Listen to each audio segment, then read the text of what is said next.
Hello dear students. आइए, आपका स्वागत है एक्सपी क्लासेस में। आइए आज के सेशन की शुरुआत करते हैं। आज का जो अपना टॉपिक है, चैप्टर है, वो है ये 6 चैप्टर हम देने जा रहे हैं, विमेंस एजुकेशन। ये डॉक्टर सर्वपल्ली राधाकृष्णन द्वारा लिखा हुआ चैप्टर है। तो चैप्टर को शुरुआत करने से पहले मैं निवेदन करना चाहूँगा कि जो हमारे नए व्यूअर हैं, जिन्होंने हमारे चैनल को सब्सक्राइब नहीं किया है, पहले तो वे हमारे चैनल को सब्सक्राइब करें और बेल आइकन को भी हिट करें, ताकि वे हमसे आगे जुड़ सकें और जो भी हम नेक्स्ट वीडियोस डालें वो उन तक सबसे पहले पहुंचे। तो चलिए सीधा चैप्टर पर आते हैं, चैप्टर की शुरुआत करते हैं। एक्चुअली ये जो चैप्टर है, इसका जो थीम है, बैकग्राउंड है, वो कुछ इस प्रकार का है कि लेखक ने इधर स्त्रियों की एजुकेशन के बारे में एडवोकेसी की है, वकालत की है। और लेखक ये चाहता है कि अगर देश का सच्चा विकास चाहिए तो स्त्रियों को भी समानता का अधिकार दिया जाना चाहिए और उनको हर एक क्षेत्र में वे भी आगे बढ़ें। तो उनकी स्थिति पर विचार किया गया है, कैसे एक अच्छे देश के लिए अच्छी स्त्रियां चाहिए। तो देखते हैं आगे चैप्टर में है क्या। सीधा टेक्स्ट से शुरुआत करते हैं। You are living in an age when there are great opportunities for women in social work, public life and administration. You are living, आप रह रहे हैं, in an age, एक ऐसे युग में, ऐसे काल में, एज मीन होता है काल या युग, when, जब, there are great opportunities, जब बहुत सारी अपॉर्चुनिटीज, अवसर हैं, फॉर women, स्त्रियों के लिए, इन सोशल वर्क, सामाजिक कार्यों, सामाजिक कार्य में, पब्लिक लाइफ यानी पब्लिक लाइफ में, एंड एडमिनिस्ट्रेशन यानी प्रबंधन में। कि आप एक ऐसे युग में रह रहे हैं, जी रहे हैं, जहां स्त्रियों के लिए बहुत सारे अवसर हैं, पब्लिक लाइफ में, सोशल वर्क में, एडमिनिस्ट्रेशन में। Society requires women of discipline mind and restrained manner. Society, समाज को जरूरत है, requires women of discipline mind यानी नियंत्रित मन की महिलाओं की जरूरत है, एंड रेस्ट्रेंड मैनर कि जिनका जो तरीका हो, मैनर हो, वो रेस्ट्रेंड हो यानी आत्मनियंत्रित हो। तो ऐसी स्त्रियों की संसार को जरूरत है, तो संसार को ऐसी महिलाओं की जरूरत है जिनका मन अनुशासित हो, डिसिप्लिन्ड हो और उनका जो व्यवहार हो वो नियंत्रित हो, रिस्ट्रेंड हो। तो whatever line of work you undertake, अब whatever line of work, अब कोई भी प्रकार का कार्य हो, यू अंडरटेक, जो आप अपने हाथ में लेते हैं, तो you should bring to it an honest discipline mind. तो you should bring mean to it, bring to it मतलब होता है इसमें लगाना। तो आपको लगाना चाहिए इसमें एन ऑनेस्ट, एक ईमानदार, डिसिप्लिन यानी अनुशासित मन को, अर्थात कोई भी कार्य आप हाथ में लें उस पर आपको एक अनुशासित मन और एक ईमानदार मन की जरूरत है, अर्थात मन को बड़ी यानी पूर्ण संतुलन, या ये कहें कि अनुशासन या ईमानदारी की जरूरत है। आपको पूर्ण ईमानदारी से उसमें लगना चाहिए। यू विल देन सक्सीड, तब आप सफल होंगे, and have the Joy of your work, और आप अपने काम का आनंद उठा पाएंगे। एक्चुअली इन अवर कंट्री, वास्तव में हमारे देश में अगर कहा जाए दरअसल, तो एजुकेशन, शिक्षा जो है, so far as girls education is concern, so far as जहाँ तक कि गर्ल्स एजुकेशन इज कंसर्न, जहाँ तक कि गर्ल्स एजुकेशन यानी स्त्रियों की शिक्षा का सवाल है, is not wide spread enough, कि एक्चुअली हमारे देश में जहाँ तक शिक्षा को लें, विशेषकर स्त्रियों की शिक्षा, वो ज़्यादा वाइड स्प्रेड नहीं है यानी विस्तृत नहीं है।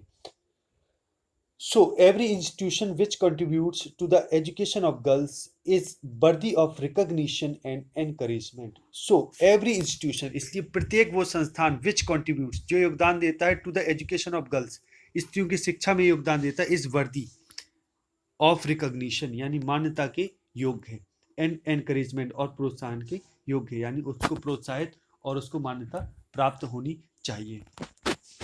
आगे देखते हैं। बट आई एम एंक्शियस, लेकिन मैं चिंतित हूं कि the kind of education that is imparted must not only be broad but should also be deep. लेखक कहता है कि मैं चिंतित हूं दैट की द काइंड ऑफ एजुकेशन, शिक्षा का वो प्रकार, या जिस प्रकार की शिक्षा, that is imparted, impart mean होता प्रदान करना, जो प्रदान की जाती है, कराई जाती है, must not only be broad, वो केवल ब्रॉड यानी चौड़ी यानी विस्तृत ना हो, but also but should also be deep, लेकिन वह गहरी होनी चाहिए। यानी शिक्षा केवल जो संस्थानों में शिक्षा दी जाती है, लेखक उसके प्रति चिंतित हो रहा है, कह रहा है कि जो शिक्षा प्रदान की जाती है वो केवल विस्तृत ना हो, फैली हुई ना हो, बल्कि डीप हो, गहरी हो, उसमें गहराई हो।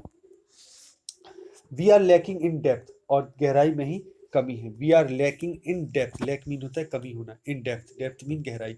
We may become learn and skill, हम लर्न विद्वान और कुशल तो हो सकते हैं, स्किल्ड तो हो सकते हैं, लर्न मीन विद्वान और स्किल्ड मीन कुशल, बट लेकिन if we do not have some kind of purpose in our life, if we do not have, अगर हम नहीं रखते some kind of purpose in our life, जब अपने जीवन में किसी प्रकार का कोई लक्ष्य नहीं रखते, उद्देश्य नहीं रखते, पर्पज नहीं रखते, तो अवर लाइफ देमसेल्फ, तो हमारा हमारा जो जीवन है स्वयं में बिकम ब्लाइंड, एक ब्लाइंड हो जाएगा, ब्लंडरिंग एक भारी भूल हो जाएगा, और बिटर एक कटुता से भर जाएगा। तो हमारा जीवन एक अंधकारमय, भारी भूल और कटुता यानी कड़वाहट से भर जाएगा।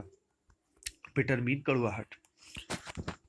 गीता से, गीता कहती है कि व्यवसायत्मिका बुद्धि रेखा, कि जो व्यवसायत्मिक बुद्धि है, जो व्यवसायत्मिक बुद्धि है वो निश्चित रूप से एक है। यानी जो निश्चयात्मिक बुद्धि है वो व्यवसायत्मिक बुद्धि को ही निश्चयात्मिक बुद्धि कहा गया। व्यवसायत्मिका बुद्धि रेखा, कि व्यवसायत्मिक बुद्धि रेखा अर्थात निश्चयात्मिक जो बुद्धि है वो एक ही है।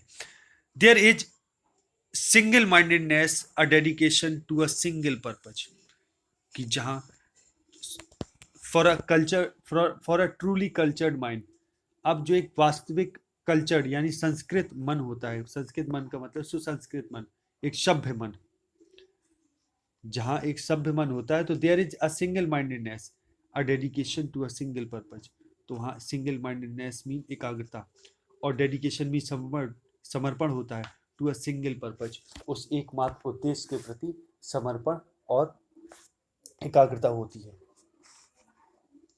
फॉर द अनकल्चर्ड माइंड, अब चूंकि जहाँ अनकल्चर्ड माइंड होता है, the whole life is, uncultured mind मतलब असंस्कृत मन, शिक्षित मन नहीं, the whole life is scattered in many direction, तो वहाँ पूरा जीवन, होल लाइफ इज स्कैटर्ड, छितर जाता है, फैल जाता है, इन मैनी डायरेक्शन, कई दिशाओं में, यानी बहुशाखा ह्यांताश्क, यानी बहुत शाखाओं में विभक्त हो जाता है। तो देयरफॉर इसलिए इट इज इसेंशियल, ये आवश्यक है, दैट की the education which you acquire in this institution should give you not merely learning and skill but endow you with a definite purpose in life. इसलिए देयरफॉर इट इज इसेंशियल, ये आवश्यक है, that की the education, शिक्षा, which you acquire in these institution, which जो you acquire आप प्राप्त करते हैं इन दीज इंस्टीट्यूशन, इन संस्थाओं से, should give you not only, not merely learning, ये केवल मात्र आपको ज्ञान ही ना दे, और एंड स्किल और योग्यता ही ना दे, बट लेकिन मियरली मीन होता है केवल, केवल आपको ज्ञान, लर्निंग मीन ज्ञान, और एंड स्किल मीन योग्यता ही ना दे, बट लेकिन endo you with, endo with mean होता है प्रदान कराना या सुसज्जित करना, आपको सुसज्जित कर दे, a definite purpose in life, एक निश्चित, आपके जीवन में एक निश्चित पर्पज निश्चित कर दे, प्रदान कर दे आपको, शिक्षा ऐसी होनी चाहिए। But what that purpose is you have to define for yourself। अब what that purpose, कि वो उद्देश्य क्या है, जिस उद्देश्य की बात हो रही है, कि ऐसी शिक्षा ऐसी हो जो हमें एक निश्चित उद्देश्य प्रदान कर दे, तो वो उद्देश्य है क्या, what that purpose is, वो उद्देश्य है क्या, you have to define for yourself, वो उद्देश्य you have to define, आपको स्वयं डिफाइन करना है अपने लिए। इट इज सेड, ये कहा गया है कि दैट की विद्या गिव्स यू विवेक, की विद्या से, विद्या आपको विवेक देती है, विद्या से विवेक मिलता है। विवेक का मतलब होता है विमर्श रूपणी विद्या, वो तर्क करने की शक्ति, यानी विमर्श रूपणी विद्या, वो विचार करने की शक्ति। Gives you a sense of what, जो आपको ये समझ देती है, सेंस देती है, ऑफ व्हाट इज राइट, कि क्या सही है, एंड हेल्प्स, और मदद करती है, you to avoid what is wrong, और आपको उस चीज को अवॉइड करने, उस चीज को छोड़ने में, व्हाट इज रॉन्ग, कि जो गलत है उस चीज को छोड़ने में आपकी मदद करती है। यानी वो पर्पज शिक्षा का क्या हो, यानी जो पर्पज हो वो क्या हो जीवन में, ये आपको स्वयं डिफाइन करना है। और जो विद्या होती है वो आपको विवेक देती है, विवेक का मतलब है वो समझ, कि जिससे हम ये पता कर सके क्या सही है और इस चीज में हमें मदद मिल सके कि क्या गलत है, उसको हम छोड़ सके। और you must try therefore to find out what is required of you in this generation. You must try, तो आपको अवश्य कोशिश करनी चाहिए, therefore इसलिए, to find out पता लगाने की, जानने की, what is required of you कि आपसे किस चीज की आशा की जाती है, किस चीज की आपको जरूरत है in this generation, कि इस जनरेशन में आपसे किस चीज की जरूरत है, ये आपको स्वयं ये जानने की कोशिश करनी है। यानी आपसे क्या चाहा गया है, क्या रिक्वायर किया गया, क्या मांग है इस जनरेशन की आपसे, ये आपको स्वयं डिफाइन करना है। A purpose which held good centuries ago may not hold good today in view of the rapidly changing condition of our country and of the world. A purpose, एक उद्देश्य, which held good, जो अच्छा था, centuries एगो, शताब्दियों पूर्व, वह उद्देश्य जो पहले कभी अच्छा होता था, may not hold good, वो अच्छा नहीं हो सकता है।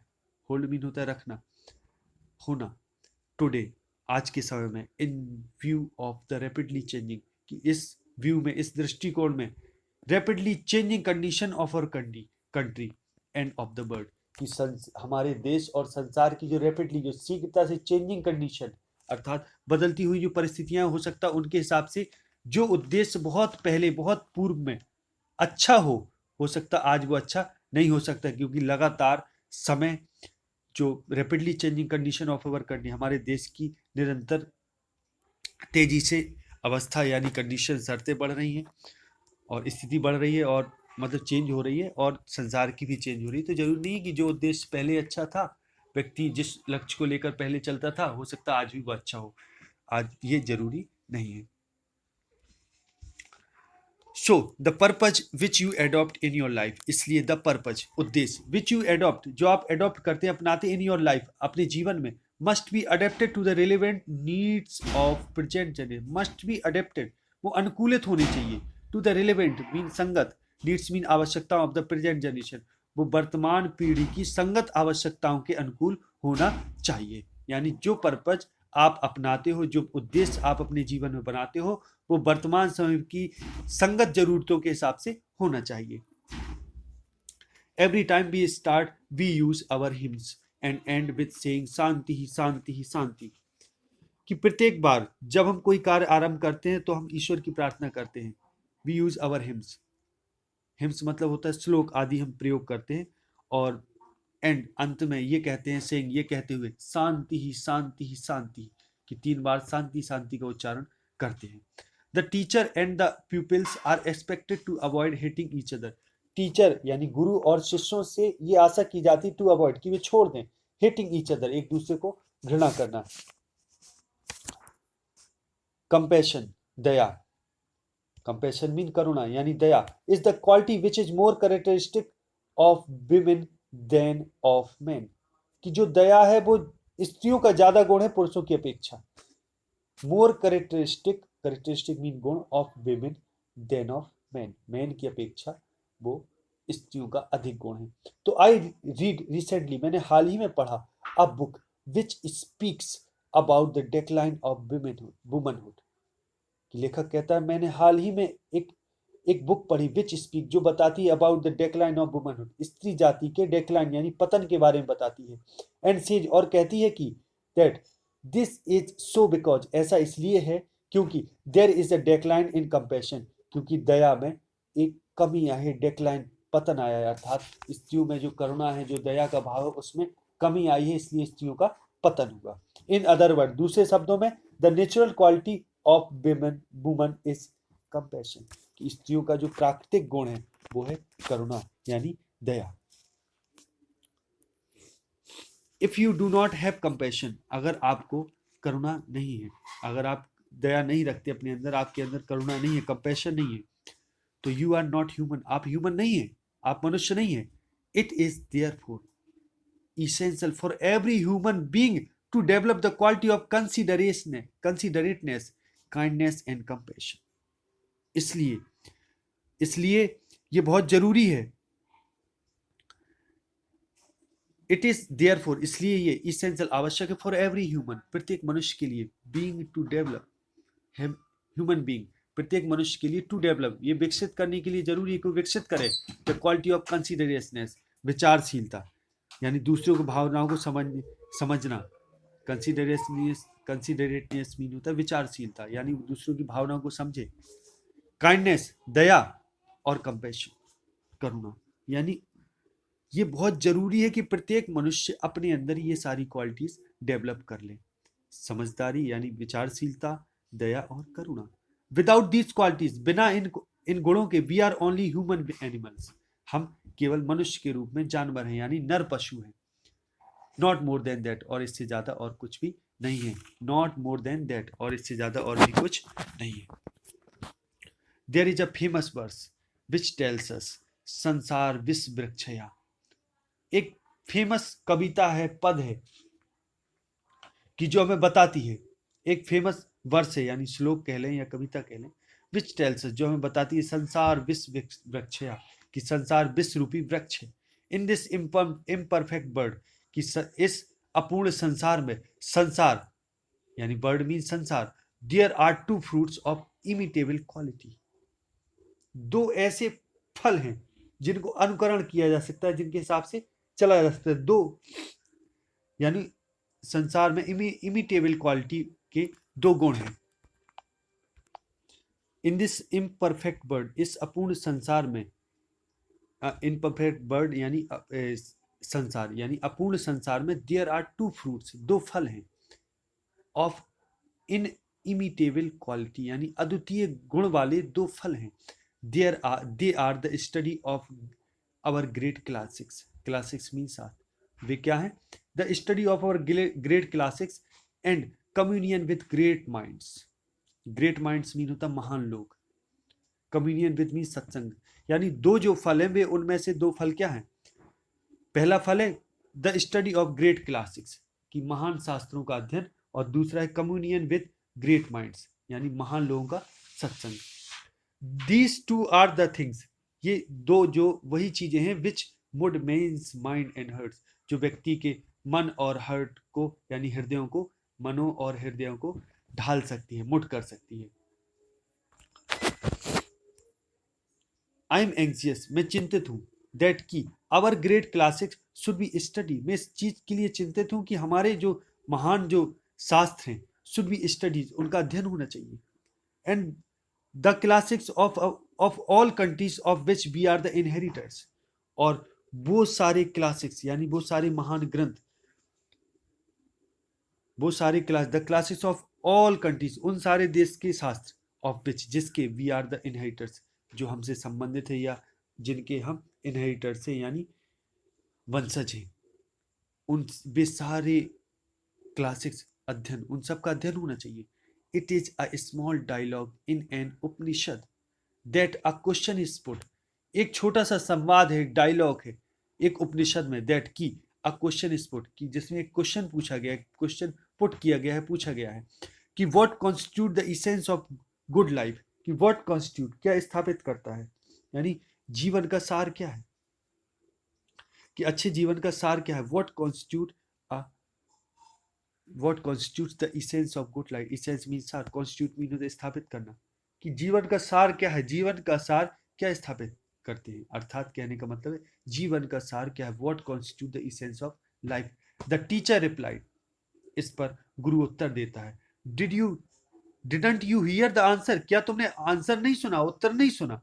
There was a thunder clap, एक तालियों की थंडर क्लैप, दा दा दा, यानी गुरु ने जब कहा क्या तुमने उत्तर नहीं सुना, तो बिजली की गड़गड़ाहट, थंडर क्लैप में बिजली की गड़गड़ाहट हुई, जिससे ध्वनि निकली दा दा दा।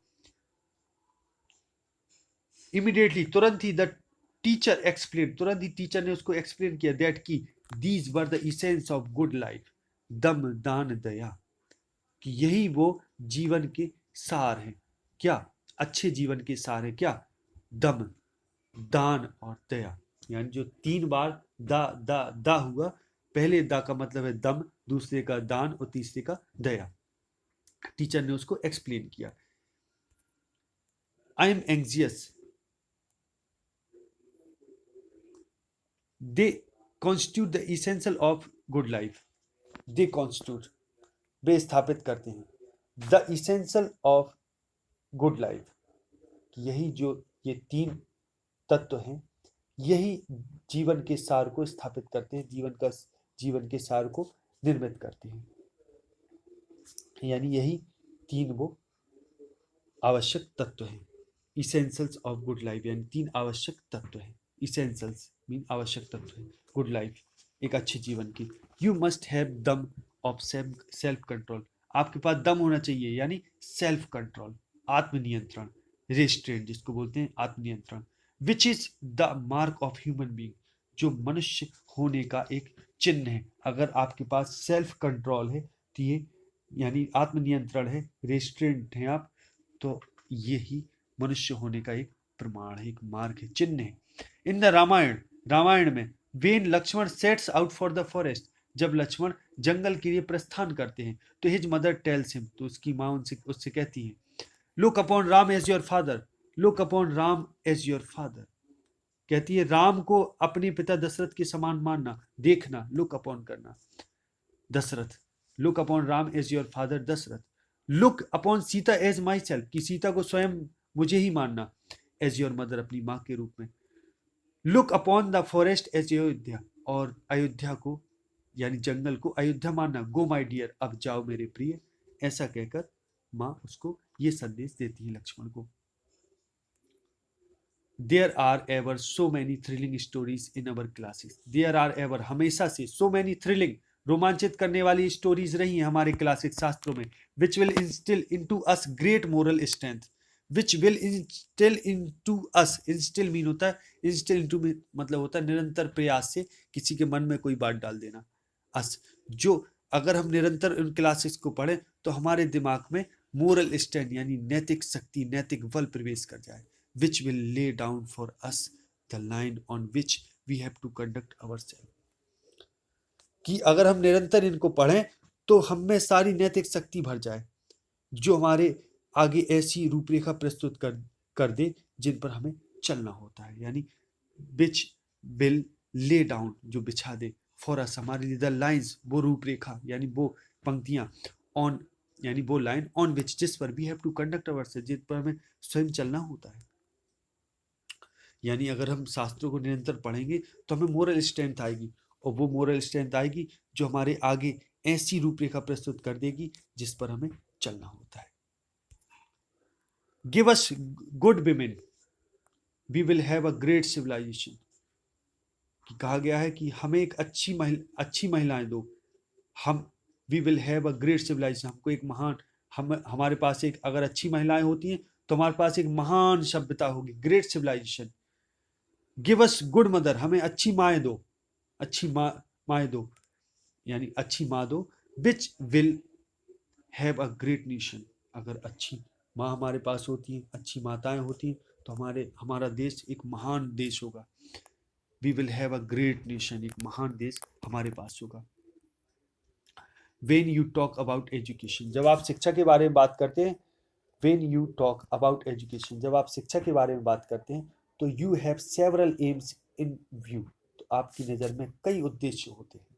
गिव द पीपल, लोगों को दें, दोज हु आर टॉट, जिनको सिखाया जाता है, knowledge of the world in which they live, यानी उस संसार का ज्ञान,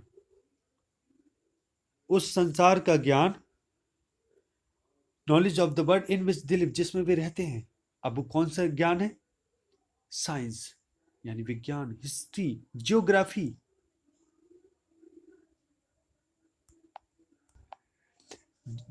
यानी भूगोल। Enable you to get that knowledge, यानी वो ये सारी चीजें आपको वो शिक्षा प्राप्त कराने में योग्य बनाती हैं। You also train the people, आप लोगों को ट्रेन भी करते हैं, to acquire some technical skill, कि जिससे वे टेक्निकल स्किल यानी तकनीकी योग्यता प्राप्त कर सके, एक्वायर कर सके, बाई विच, जिससे they can earn a livelihood, जिससे वे जीविका कमा सके। तो सीधी सी बात है, लेखक ये कह रहा है कि जब आप शिक्षा के बारे में बात करते हैं तो आपकी दृष्टि में अनेक लक्ष्य होते हैं। अब जिनको शिक्षित किया जाता है, जिनको सिखाया जाता है, जो लक्ष्य लोगों को दिए जाते हैं, यानी जो शिक्षा सिखाई जाती है, तो वो किस बात की होती है?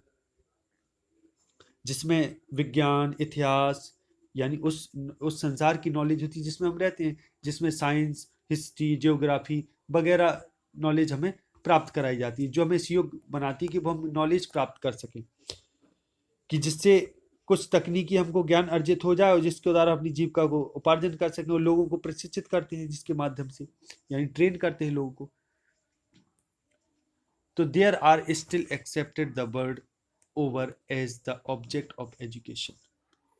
These are still accepted the bird over as the objects of education.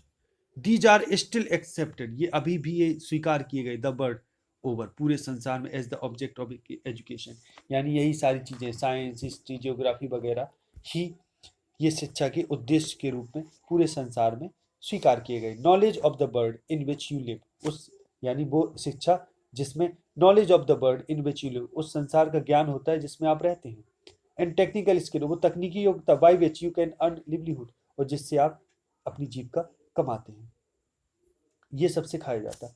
But लेकिन what is there specific about the kind of education imparted in the institution of our country?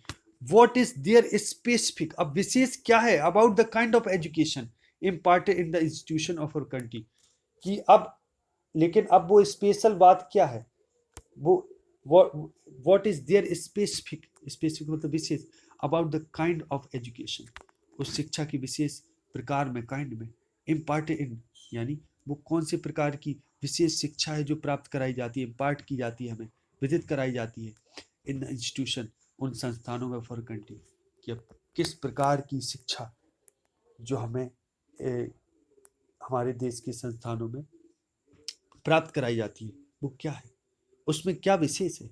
तो वी हैव हियर्ड दैट, हम ये सुन चुके हैं कि the chief purpose of education is not merely the acquiring of skill और information but the initiation into a higher life. We have heard, अभी हम ये सुन चुके हैं कि the chief purpose of education, शिक्षा का जो मूल उद्देश्य, मुख्य उद्देश्य, इज नॉट मियरली, वो केवल, मियरली मतलब केवल, द एक्वायरिंग ऑफ स्किल, केवल स्किल यानी योग्यता को प्राप्त करना नहीं है, और इंफॉर्मेशन या सूचना को प्राप्त करना, बट लेकिन क्या है, द इनिशिएशन, इनिशिएशन मीन प्रवेश, इनटू अ हायर लाइफ, एक उच्च जीवन में प्रवेश है। Initiation into a bird which transcends the bird of space and time, कि वास्तव में जो शिक्षा का मूल उद्देश्य वो केवल ये नहीं है कि हम कोई सूचना या कोई योग्यता प्राप्त कर लें, लेकिन क्या है, initiation into a higher life, कि शिक्षा ऐसी हो जो हमें बहुत उच्च जीवन में प्रवेश करा दे, पारलौकिक हायर लाइफ में ले जाए। इनिशिएशन इनटू बर्ड, ऐसे संसार में ले जाए, विच ट्रांजेंट, जो आगे जाता है, श्रेष्ठ होता है, ट्रांजेंट भी होता है और अधिक आगे ले जाना, श्रेष्ठ कर देना हमें, जो श्रेष्ठ कर दे, the bird of space and time, यानी स्थान और समय की सीमा से जो परे ले जाए, ऊपर ले जाए, शिक्षा ऐसी हो। दो, यद्यपि द लेटर इन्फॉर्म्स, की बाद वाली जो शिक्षा है वो ये इन्फॉर्म, सूचित करती है, एनिमेट्स, हमको ये इस चीज के प्रति हमें सूचित भी करती है और सजीव भी बनाती है, कि द फॉर्मर, यानी कहने का सजीव, एनिमेट्स द फॉर्मर, यानी जो बाद वाली है, जो बाद वाली शिक्षा ये कि हमारा जीवन एक उच्च स्तर का जीवन हो जाए, जो हमें समय और स्थान से ऊपर ले जाए। ये जो शिक्षा है वो पहले वाली जो शिक्षा है, यानी जो केवल स्किल और इंफॉर्मेशन प्राप्त कर लेना, उसको ये सजीव भी बनाती है। यानी कहने का मतलब है, अगर हम ऐसी शिक्षा पाएं कि जो हमारे जीवन को बहुत उच्चता में ले जाए, तो निश्चित ही हमारे जो ये शिक्षा है, जो तकनीकी वाली शिक्षा है, स्किल और इंफॉर्मेशन वाली शिक्षा है, ये सजीव हो उठेगी, जीवित हो उठेगी। तो that has been the main purpose of education, जो हमारी शिक्षा का मूल उद्देश्य रहता रहा है। फॉर सम सेंचुरीज, कई शताब्दियों तक, we neglected our women folk, कि फॉर सम सेंचुरीज, कुछ शताब्दियों तक, वी नेग्लेक्टेड, हमने नेग्लेक्ट किया, नजरअंदाज किया, अवर वुमेन फॉल्क, हमने अपनी स्त्री जाति को, स्त्री समाज को, अवर ट्रेडिशन, हमारी परंपरा, हाउएवर, यद्यपि, हैज बीन समवॉट डिफरेंट, कुछ हालांकि हमारी जो परंपरा रही वो कुछ कुछ समवट कुछ कुछ अलग रही, डिफरेंट रही। पुरा कल्पेशु नारी नाम मंदिरः बंधनः निश्चितः अध्यानाम्पका अध्यापनांक वेदानम गायत्री बकानम तथा। यानी पुरा कल्पेशु नारीणाम मंदिरः बंधना निश्चितः अध्यापनांक वेदानाम गायत्री वचनाम तथा। अर्थात प्राचीन काल में स्त्रियों द्वारा मंदिर में पूजन होता था, वेदों का वे पठन पाठन करती थी और गायत्री मंत्र का जप करती थी। प्राचीन काल में स्त्रियों को हमारी कुछ परंपरा अलग रही। वे मंदिर में उनका प्रवेश होता था, मंदिर में पूजन बंधन उनका निश्चित रहता था, अध्यापन वेदों का अध्ययन करती थी और गायत्री मंत्र को जपती थी। ये सब उनके लिए पहले निश्चित था। इन एंशियंट टाइम, प्राचीन समय में our women had the ceremony of upanayana perform for them. कि प्राचीन समय में our women had the ceremony, ceremony mean संस्कार, ऑफ उपनयन। कि प्राचीन समय में स्त्रियों का उपनयन संस्कार होता था। They were entitled to a study of Vedas, entitled to उनको अधिकार प्रदान था, स्टडी ऑफ वेदास वेदों के अध्ययन का उनको, they were entitled to a study of Vedas उनको वेदों के अध्ययन का अधिकार प्राप्त था। They were also entitled to the chanting of Gayatri jap, they were also entitled उनको इस चीज का भी अधिकार था, to the chanting of Gayatri जप, कि गायत्री मंत्र के उच्चारण अर्थात गायत्री जपने का भी अधिकार था। All these things were open to our women, ये सारी चीज हमारी स्त्रियों के लिए खुली थी, ओपन थी। बट अवर सिविलाइजेशन, लेकिन हमारी सभ्यता बिकेम अरेस्टेड, बंदी हो गई। लेकिन जो हमारी सभ्यता है बंदी हो गई। And one the main science of that decay of our civilization is the subjection of women.